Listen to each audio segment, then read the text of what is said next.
Hello, and welcome to Voices for Mental Health. This is the podcast where we bring hope, inspiration, and real talk about mental health through the stories of everyday people, mental health peers, and experts in the field.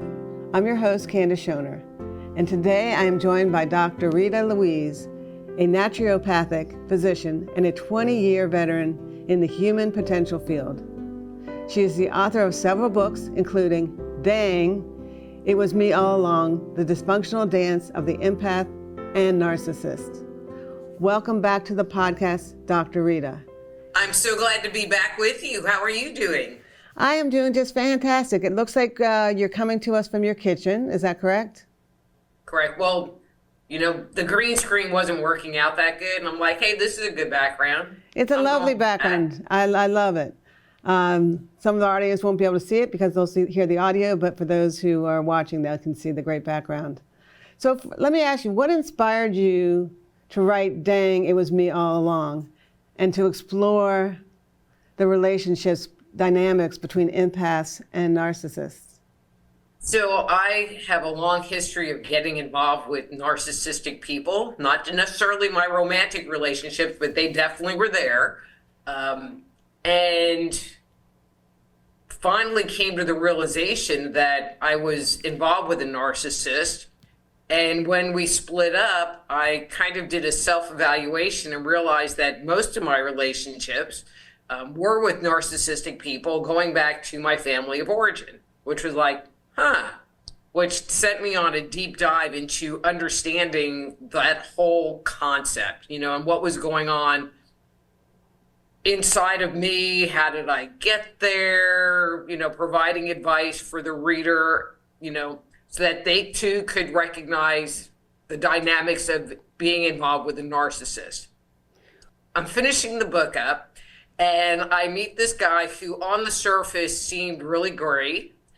But at the same time, all these red flags were, and the bells and the alarms and the whistles were happening, which I did not listen to. Get involved with him, and with him for 2 years. Now, granted, it was through COVID, so there was, that benefit of having somebody around. And when that relationship ended, I thought I had solved all of my relationship problems, and I was never, ever, ever, ever, ever going to get involved with another narcissist. I wrote a book about it. Ha, ha, ha, ha, ha. And when that relationship ended, it was like, I was the only one left standing, and I wasn't happy, and I wasn't understanding with all of my research why nothing changed. And so that took me into another deep dive into what do I need to be happy? Because in all of these relationships, I was never really happy. I felt safe, there were plus sides to my own mental and emotional health, but really I wasn't all that happy because I was always putting up with and tolerating their crap.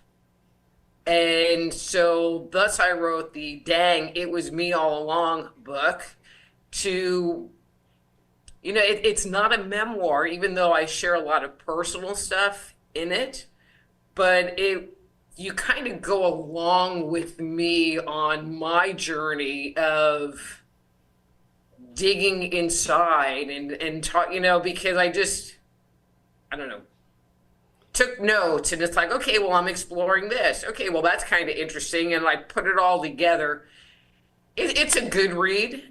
It's a kind of funny read because it is very frank and it's very upfront. One of the things I talk about in it is affirmations, and people are like, oh, well, affirmations are great. Look in the mirror and say to yourself, oh, I'm beautiful and rich and I have all of this great stuff going on.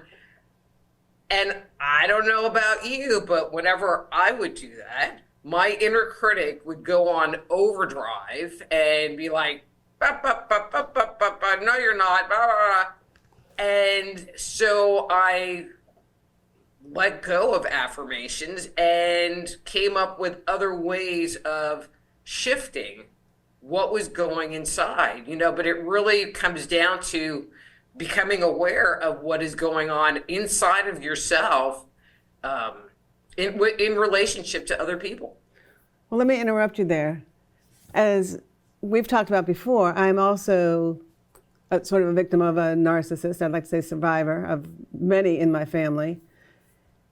And they basically beat you down. I mean, it's sometimes it's overt, sometimes it's subtle. They build you up in order to build you down, or to break you down, I should say. Would you agree with that? I would totally agree with that. You're also an empath, and I'm curious about the connection that you make between empaths and narcissists. So one of the things that I discovered, and it's not that you're necessarily an empath, but you're an unhealed empath. And what I uncovered was that many people that self-identify as empaths come from a family history of trauma. And so, picture this. You're a 7-year-old little girl and you're sitting there playing with your dolls and you hear the front door open and you know that it's dad because it's his normal time for coming home from work. And all of the feelers go up. It's like, is he okay? Is he drunk? Is he angry? And you feel out the environment to know whether you should go out of the room or whether you should go hide under the bed.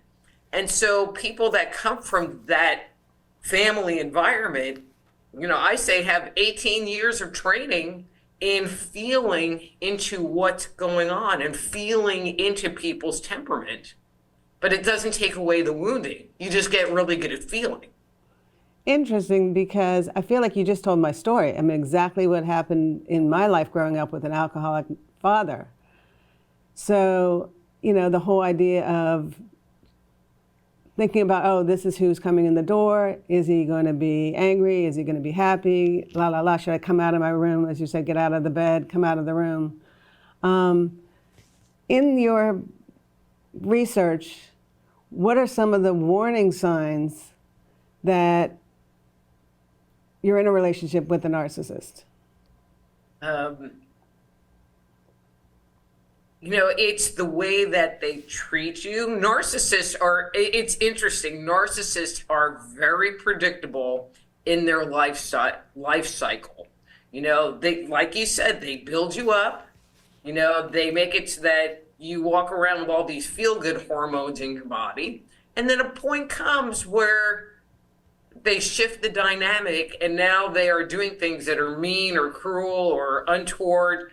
And you start releasing a bunch of cortisol and other stress-related hormones. And internally, what you want are those feel-good hormones back, And so they dysregulate you hormonally and kind of get you trapped. It's like they get you addicted to the feel-good and not want the bad part. I tell people now, it's like, you just have to pay attention, because there'll be little telltale signs, I joke around. So I need to just do a Facebook page called the Dumb Girls Club. And I posted something about the Dumb Girls Club on Facebook one day, and I got these scathing messages back. It's like, what do you mean, dumb girl? Brr. And I was like, no, some of the most intelligent, motivated, brightest women that I know always seem to find the rotten apple at the bottom of the barrel in their romantic relationships. Thus, the Dumb Girls Club. And you know what? I have to tell you, it's like I have joked around about the Dumb Girls Club for a couple of years now, and I know a number of women who are dating, and they'll be in a relationship, and it'll end, and they're like, man, that was another Dumb Girls Club moment. And so it's really been raising their awareness about this is how they are, and this is how I'm reacting, and maybe I shouldn't do that anymore. Lisa Romano talks about getting in a relationship with a narcissist. And she said, the healed empath, or the person that has healed childhood trauma, will get in a relationship and they'll exit really fast. The unhealed person will stay in the relationship with the hope that it'll be better because of other reasons. They don't want to be lonely, the other psychological reasons that might keep that person tied to the narcissist. And so it's retraining that unhealed part that you have value, that when someone does something and you're dying inside, but you choose not to say something, those are the times that you have to use that as like, oh, this isn't good. This isn't in alignment with my value system. This just isn't working for me. And then having the guts to say goodbye. Let me interject here. Do you think that narcissists target people that had a rough, unhappy childhood or dealing with post-trauma as a child? They're easy targets for a narcissist, would you say? I would say so. Like how they figure that out, I don't know. Because, if you're this strong, confident, positive person, how do they figure that out? I just think that, they're kind of like flies to honey, or the light, where they see your light and they're attracted to it because they don't have any light of their own. They have to get it from somewhere else. Do you think it's possible for an empath and a narcissist to have a healthy long-term relationship? No. They can have a relationship, but it's always in a dysfunctional kind of way because the narcissist wants to take, and the empath wants to give.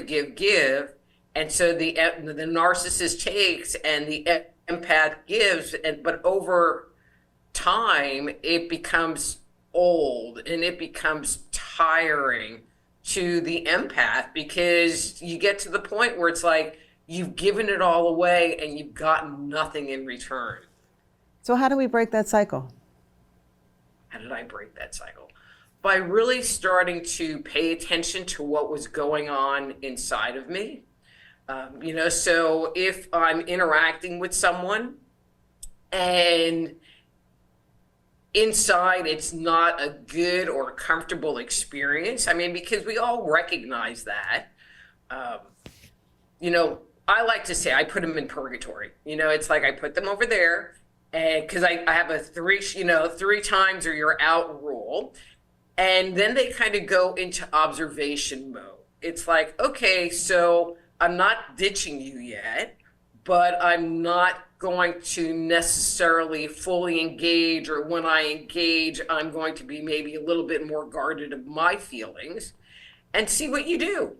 And either it was just a one-time glitch and you were having a bad day, or, it's kind of a non-issue, or it reappears and it reemerges in some other behavior where your feelings and your inside doesn't feel good.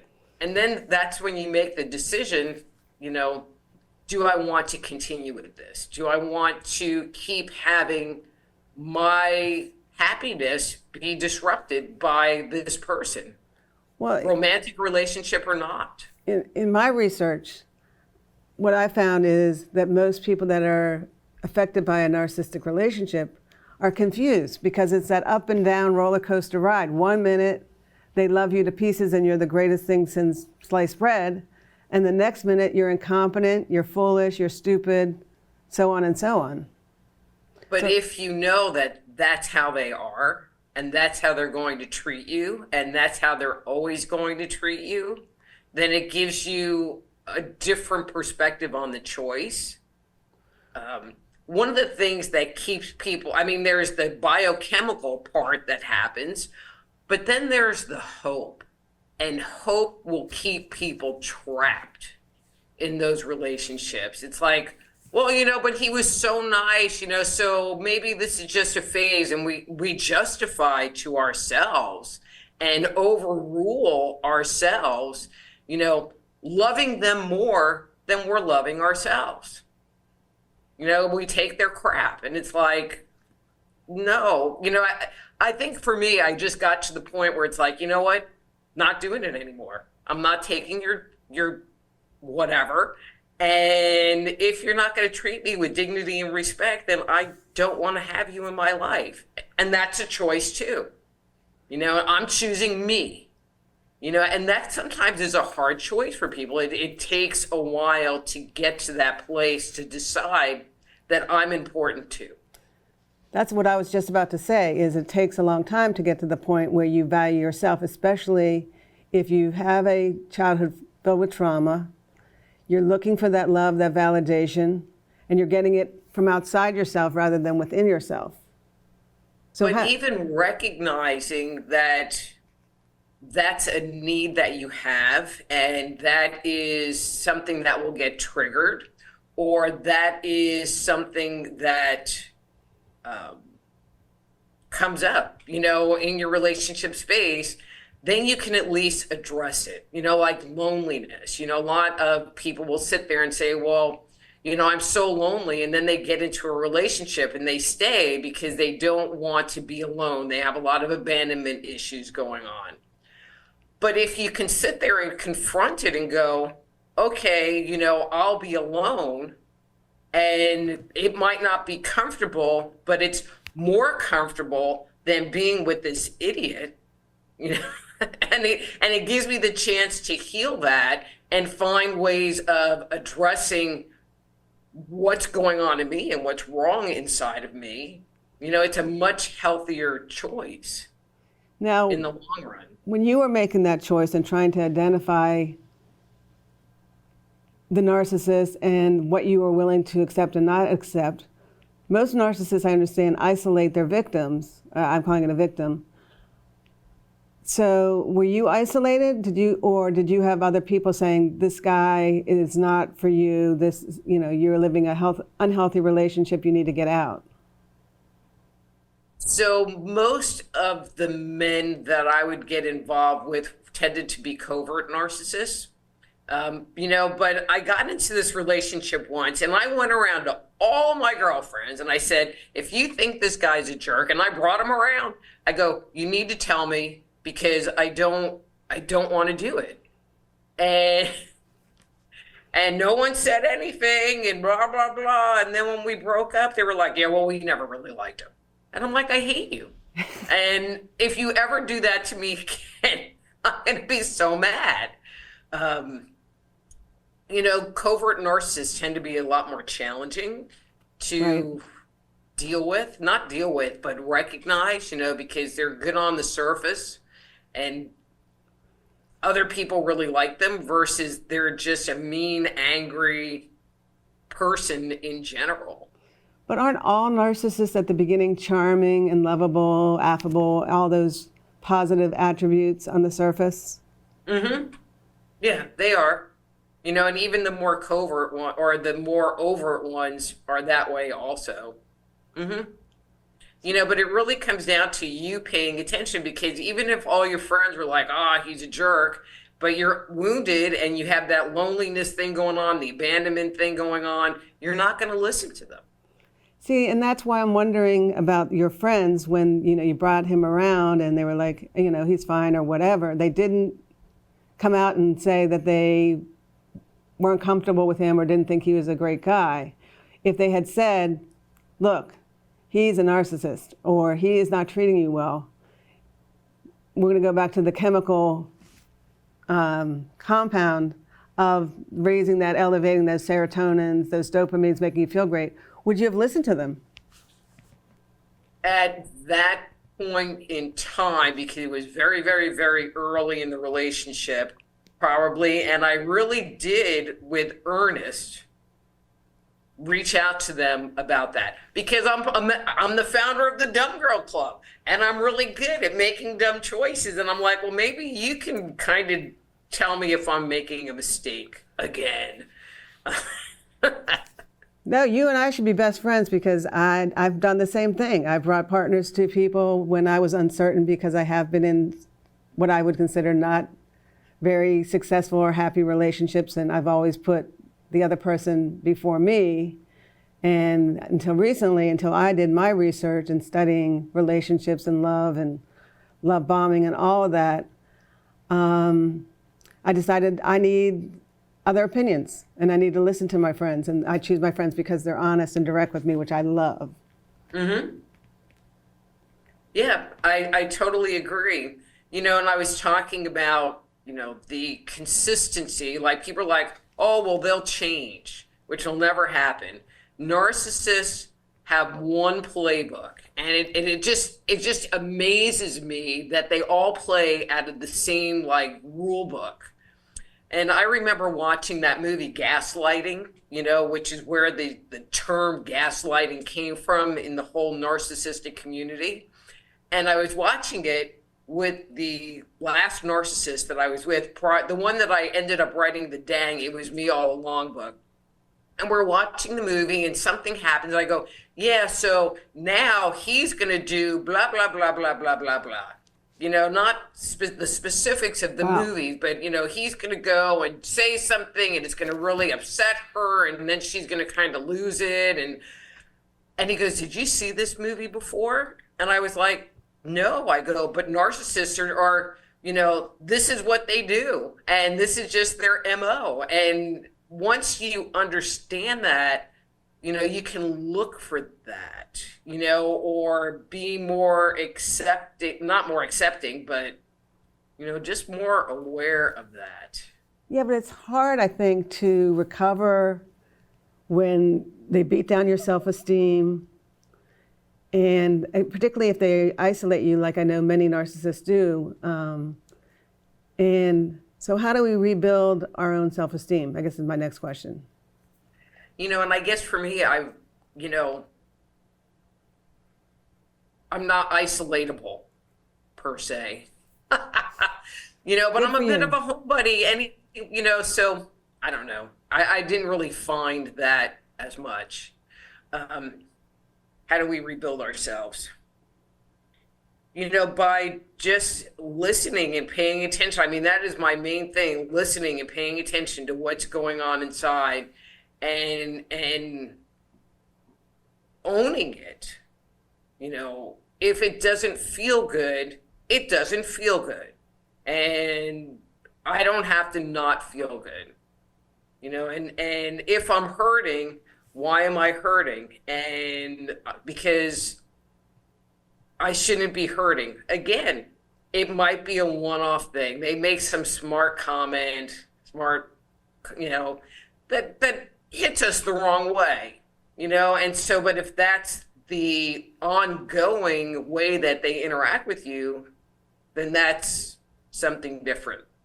And I'm going to throw this out, and this is more for women that are watching this. Don't sleep with them right away. Interesting. Okay.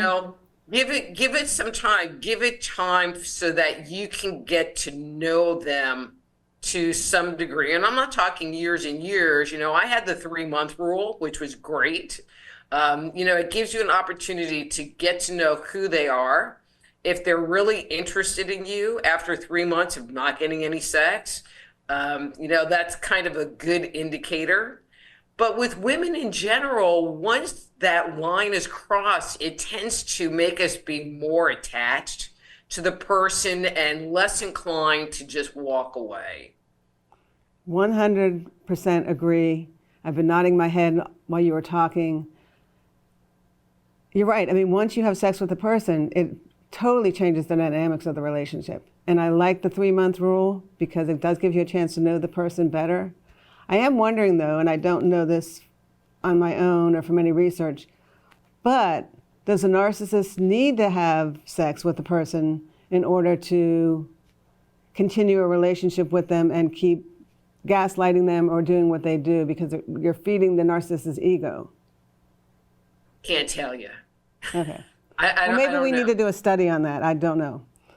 But I do think that is excellent advice.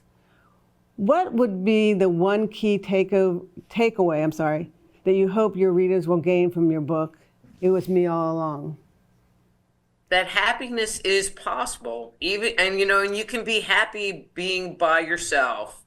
One of the things that I talk about in the book is we can be happy if we're sitting on top of a mountain by ourselves. We're not being intruded upon by other people's feelings and other people's attitudes and other people's behaviors. And so we can kind of find our zen in that space. It's when it comes to like being around other people and interacting with other people that it becomes much more challenging.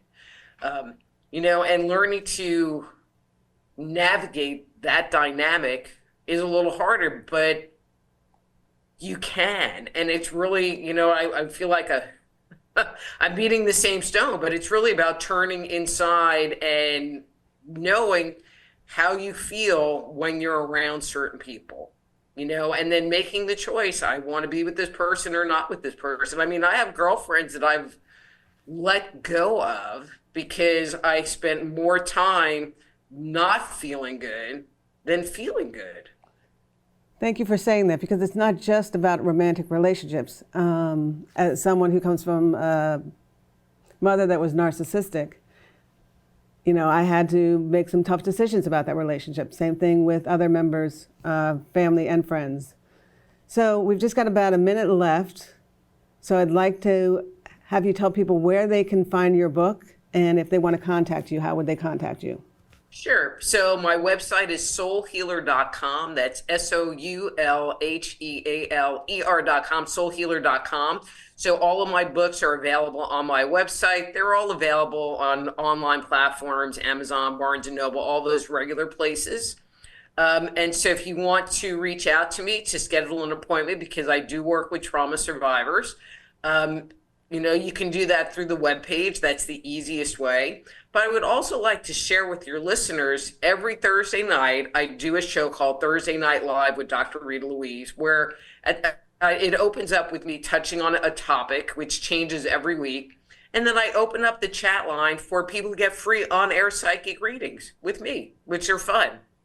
It sounds like a blast.